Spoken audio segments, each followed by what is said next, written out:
Hey family and friends, this is Nana Kosia. I'm back with another video to answer a question from a viewer. Emilia Do wrote in the comment section of our The Truth About Ghosts and Ancestors in the Akan Culture video, very good video. Please, can you teach us more about the power of Sunsum and Okra, how to develop them and take care of them? Emilia Do, thank you so much for watching, and yes, we can do that.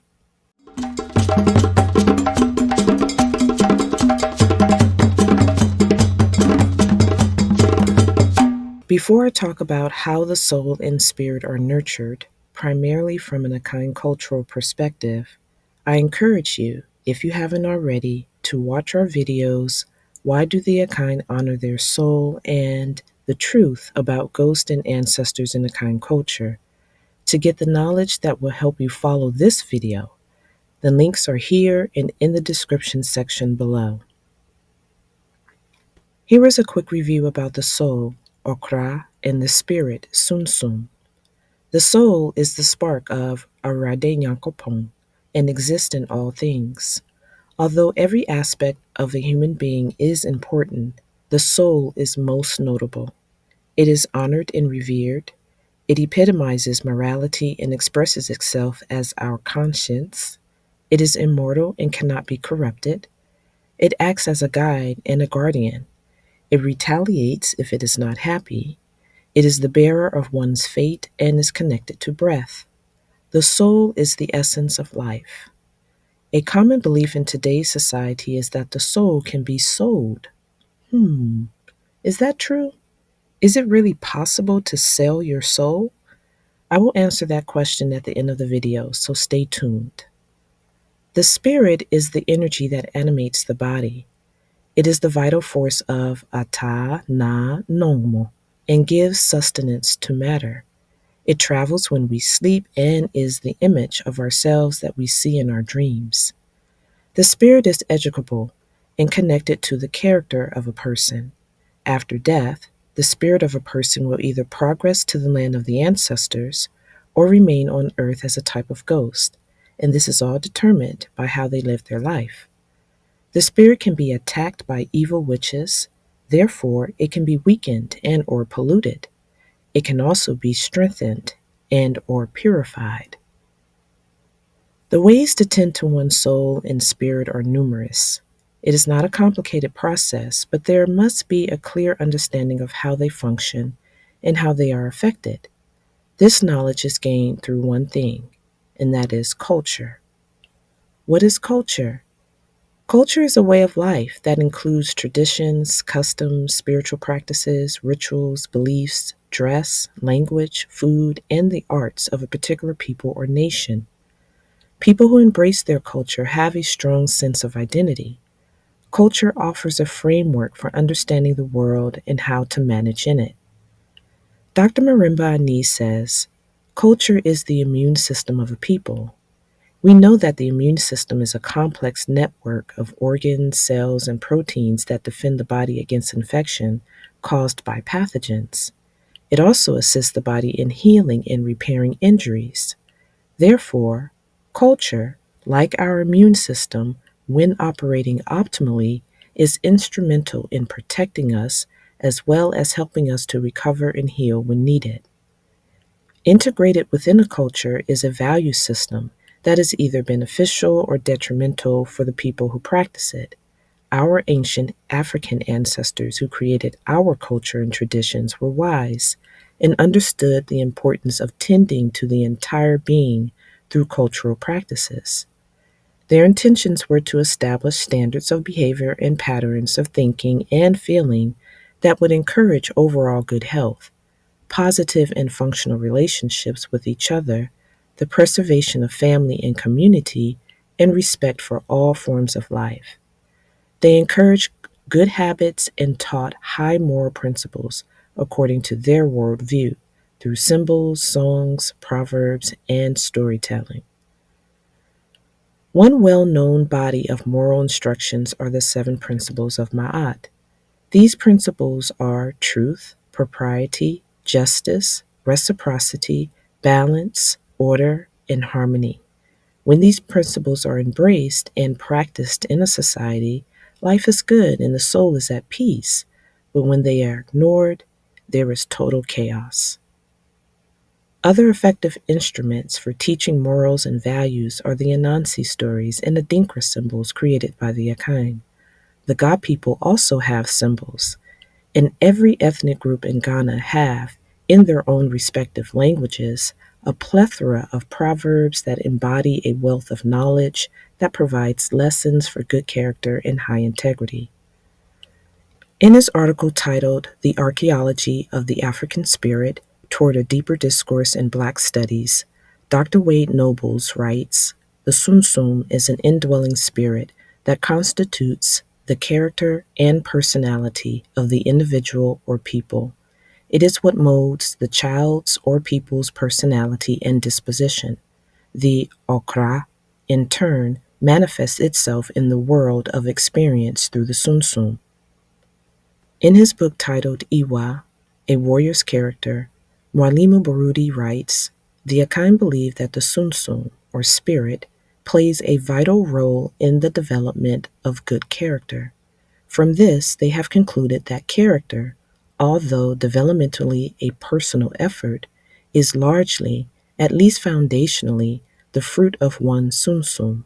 They also believe that all individuals are born culturally tabula rasa, i.e., with a blank slate upon which any culture can imprint itself. Therefore, it is imperative for us to embrace, practice, and preserve our own culture. It includes what is needed for us to be whole in our soul, spirit, and mind. So if you don't know your own culture or for whatever reason have turned away from it, Sankofa, go back and take it. In his book titled Africa to America, Religion and Adaptation Among Ghanaian Immigrants in New York, Moses Benet writes, the Sunsum, or spirit, is the activating principle in the human person. Unlike the Okra, which is unchangeable, the Sunsum can undergo change. Thus, a light or weak Sunsum can be trained to become a heavy or strong one. A person with a weak Sunsum is believed to be timid, cowardly, and prone to spiritual attacks from witches and other evil powers, while one with a strong Sunsum is the direct opposite. Throughout most of Ghana, the most common way to manage the soul and cleanse and strengthen the spirit is with baths. And I'm not talking about this or this. I'm talking about baths that include the parts of some of the most powerful herbs, plants, and trees in nature, as well as common substances that most people take for granted. Baths, which are specifically referred to as spiritual baths, are utilized for a variety of reasons. The intentions and desired outcome will determine the type of ingredients used, and pure water is always a part. There are baths that cleanse the spirit of impurities that a person has picked up, usually by frequenting unclean places or hanging around spiritually unclean people. The accumulation of spiritual dirt and grime is real, and it can attract low vibrational energies and be detrimental to one's health and negatively impact the soul. A very effective substance that can spiritually cleanse is sea salt. Herbs can be added to a sea salt bath, or it can be used alone. Sea salt baths help to maintain good spiritual hygiene and can be done on a regular basis. There are baths that fortify the sunsum and make it resistant to attacks from witches and evil spirits. Some act as a repellent for negative and low vibrational energies. Others are used for protection during travel or to attract good luck and favor. For the soul, there is Kurajrari, which means soul bath or soul wash. There are numerous ways to do them. An interesting cultural practice amongst the Akan royal family are the presence of Akrajarifo or Akrafo, which means soul washers. These people represent the soul of a queen mother or paramount chief. They are chosen by the royal family and are born on the same day as the royal they represent.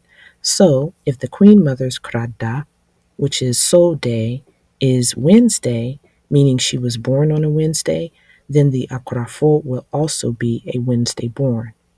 They wear a spiritually fortified gold disc called Akrafo Konmu, which means soul washer's disc. It is similar to a talisman or amulet, and they use it to assist them to protect the royal from witchcraft, and when needed, to appease and or cleanse the soul of the royal. By the way, I did a video on talismans and amulets, so if you haven't watched it, do so after watching this video. The link is here and in the description section below. There is always the possibility, especially in the olden days, that the ruler of a nation will decide to engage in warfare, either to protect his or her people or to conquer other people. An inevitable part of war is violence, trauma, death, and destruction, and this always results in a disturbed and fragmented soul for the perpetrators and the victims. We see this with military personnel who have fought in wars. Many of them deal with PTSD and other mental health disorders after they have been discharged from service. The emotional trauma, shock, grief, guilty conscience, and fear causes the soul to fragment. The piece that has separated from the whole flees in attempt to isolate itself from the traumatic experience, and it may not return at all. The part of the soul that remains with the person maintains life. If the entire soul leaves, the person is no longer alive. This is why the participation in appropriate healing rituals, therapy, and other processes of recovery are important. If not done, the person will continue to suffer emotionally and psychologically. The Akan call a disturbed soul krabri, which means blackened or dark soul. This term does not imply that blackness or the soul is evil or bad. In Akan culture, words for color are polysemous, and they not only describe the appearance of something, they also describe the quality of it, which is based on how it makes one feel, think, or behave. So a soul that has blackened or that has become dark is actually a soul that has become disgruntled or sorrowful due to something it resents. As a result, it's not caring well for the person to whom it belongs to, and this can lead to weakness of the spirit and sickness in the body or mind. So, this is why Akan royal families have the Okrafo as essential members of their courts. They act as assistants and body doubles, helping the queen or paramount chief deal with any offenses against their soul. So, what becomes of the person who does not tend to their disturbed or fragmented soul? Well, many either attempt to numb their pain or fill the void they feel, oftentimes with drugs, alcohol, or risky behaviors. Many continue to suffer emotionally and psychologically. Others exist as morally bankrupt beings who have no remorse for their actions, and some actually justify their behavior through haughty beliefs that give them a false sense of entitlement. And then there are those who are convinced that there is a far removed being who will forgive them for all of their sins. Therefore, they are absolved from taking responsibility for their own actions. At least they think they are. There are many people who have disturbed and fragmented souls in our families and communities, and because, for the most part, the culture that is embraced does not foster nurturing the soul and spirit, people simply exist, broken.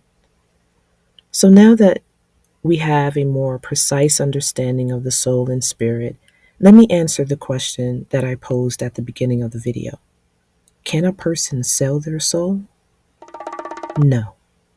A person cannot sell their soul, but they can seriously offend their soul for money or fame or whatever they are desiring. Can you name some examples? There are plenty. Share your thoughts in the comments section below. Check out the lyrics to Bob Marley's song Zion Train. Aren't they profound? That's all I have for now. Thanks for watching. Don't forget to subscribe and share, and may your soul be pleased with you.